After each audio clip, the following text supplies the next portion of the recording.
सरकारी कर्मचाऱ्यांसाठी महत्त्वाची बातमी. 1 जुलै 2025 पासून या कर्मचाऱ्यांसाठी नवीन नियम लागू.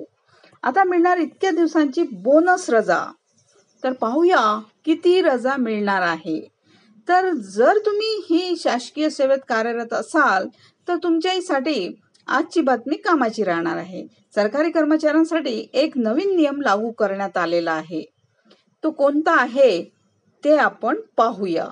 हा नवा नियम या नव्या वर्षातच लागू होणार. तर 1 जुलै 2025 पासून सरकारी कर्मचाऱ्यांसाठी नवीन नियम लागू केला जाणार आहे. शासकीय सेवेत कार्यरत असणाऱ्या कर्मचाऱ्यांना लागू होणार आहे. नव्या नियमामुळे सरकारी कर्मचाऱ्यांना दिलासा मिळणार आहे. सरकारी कर्मचाऱ्यांना 42 दिवसांची अतिरिक्त बोनस रजा मिळणार आहे. नव्या निर्णयानुसार पात्र कर्मचाऱ्यांना प्रत्येक कॅलेंडर वर्षात अतिरिक्त 42 दिवसांची रजा मिळणार आहे.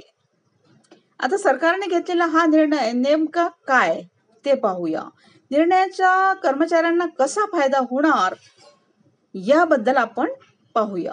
तर सरकारकडून घेतलेल्या निर्णयाअंतर्गत कर्मचाऱ्यांसाठी 42 अतिरिक्त बोनस रजा देण्याची घोषणा करण्यात आली आहे. या निर्णयामुळे लाखो शासकीय कर्मचाऱ्यांना फायदा होणार आहे.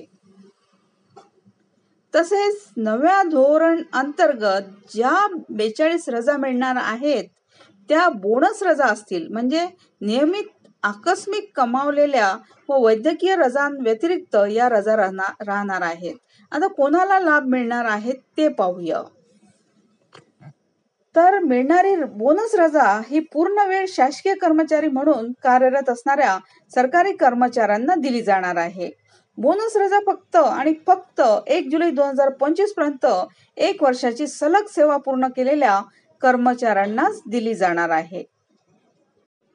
कराराधारित व तात्पुरत्या कर्मचाऱ्यांना याचा लाभ मिळणार नाही. ज्या कर्मचाऱ्यांची सेवा 1 वर्षापेक्षा कमी राहील त्यांना याचा लाभ मिळणार नाही.